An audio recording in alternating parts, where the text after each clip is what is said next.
I got my hands on the new season a bit early, so here's every balance change for Marvel Rivals Season 4. Captain America is losing his team-up anchor and 5% damage across the board. This means that his primary now does 38 damage per hit instead of 40. Now Doctor Strange's Maelstrom of Madness, his AoE damage ability is down to 6 seconds from 8 seconds, which means that you're just almost never going to anti-heal yourself. You're going to be able to do consistent damage out and always get it off before you anti-heal pretty much every single time. To compensate, he's losing 25 base health, but I think that this buff far outweighs this small nerf.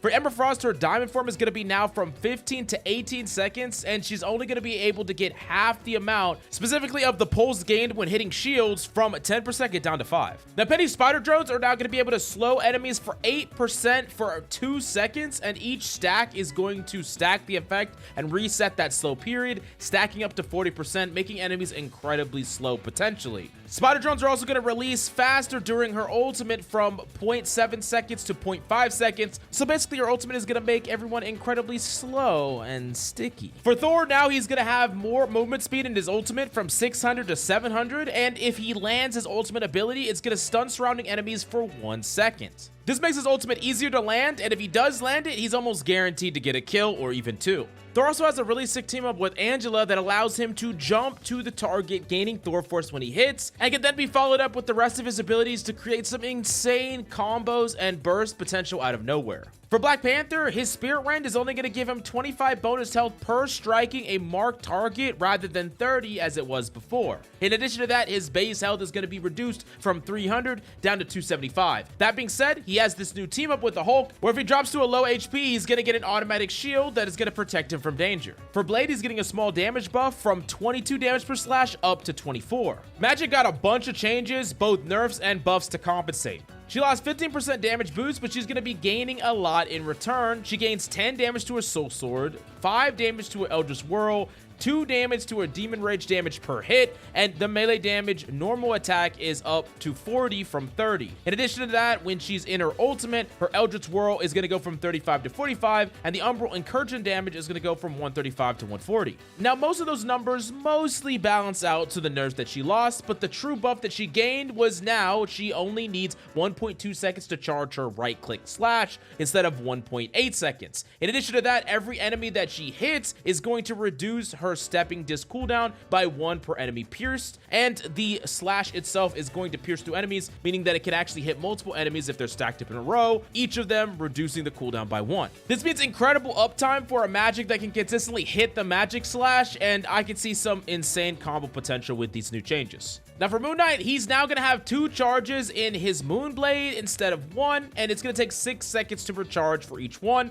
but this does mean that he can double up them very quickly in a pinch, each of them gaining him shields as well. Now for Psylocke, when she retrieves her Wind Shuriken, the right click or the alternate fire of her Wind Shuriken, she's going to only do 8 per hit instead of 12. That's a 4 damage decrease per, and that's actually quite a bit of damage added up, and it definitely hurts her combos. For Scarlet Witch, now she's going to be able to be healed when she's fading during her Mystic Projection, and on top of that, her ultimate is going to go up from 800 damage to 9,999 damage. This means whether you're an ulting Hulk, a Groot, or a blocking Blade, you will die to her ultimate if you're within the range. In addition to that, now it has a pull mechanic that enemies within 15 meters are going to be pulled in during the cast charge. Max pull speed is up to 2.4 meters per second, but this means that it's a little bit hard to get away unless you have good movement abilities, and overall it makes Scarlet Witch ult legitimately scary if you don't have a way to stun her or kill her before it goes off. Now for Squirrel Girl, her primary is going to do 10 less damage down to 100 from 110, but her alternate fire stun Squirrel Blockade is going to go up to 50 damage instead of 35. The ability that she uses that refreshes her cooldown is going up to 15 seconds from 10, so overall these are some pretty massive nerfs to Squirrel Girl.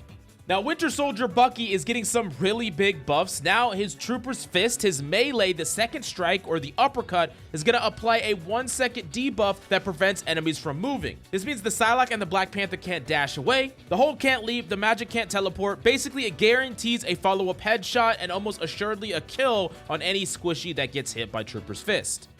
Now, Invisible Woman gets several core changes. First off, her shield now slows enemies a bit more, from 30% up to 35%. In addition to that, her ultimate is now going to heal her allies inside for 180 instead of 165. And when enemies are entered inside of it, they're going to be slowed within range by 20%.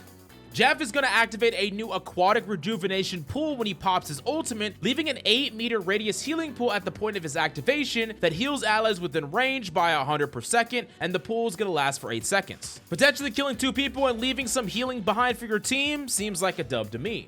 Now for Loki, he's getting a lot of nerfs. First off, the illusions, damage, and healing is only going to do 80% instead of 100% of what Loki normally does. And in addition to that, now when he ults, the shapeshift period, or the period before he has to use the ultimate, is down from 15 seconds to 12 seconds. And if using during an active duration ability like Luna Snow, reduce the shapeshift residual period after the ability ends from 5 seconds to 3 seconds. So you're going to have to use your ultimate faster after you copy, and you're going to get the character that you swap to for less time after the ultimate ends. For Luna Snow, they're actually nerfing her ultimate from 12 seconds down to 10 seconds. Hey, it's not a big change, but you know, it's something. Now for Mantis, her movement boost is going to start to decay now instead of just going off and on, and will decay to 0 after 2 seconds from being hit instead of just instantly disappearing. So if you're in the open and you get shot, you're not instantly a lot slower. You will get gradually slower, but it gives you a little bit of extra speed boost to get behind cover. Now for Ultron, his ultimate is going to do 125% damage to specifically bonus health. Anything that's over health over a character, he's going to do extra bits of damage too, but the second they go back to their normal HP, he's going to stop doing that bonus percentage of damage. Now for team-ups, here's the new Thor Angela team-up where Thor gets to jump all the way to the enemy and get his Thor force back. Super powerful ability that gives Thor a really strong way to engage on a 30-second cooldown. Magik has a new team-up with Doctor Strange that allows her to connect 2 enemies together, and she can even connect a Loki to his clone to potentially combo kill him. Now for Scarlet Witch's team-up with Doctor Strange, she's going to do a little bit less explosion damage per hit with that team-up, but really it's not as needed because Doctor Strange and Scarlet Witch both got massive buffs, making them much more individually stronger without the need of the team-up.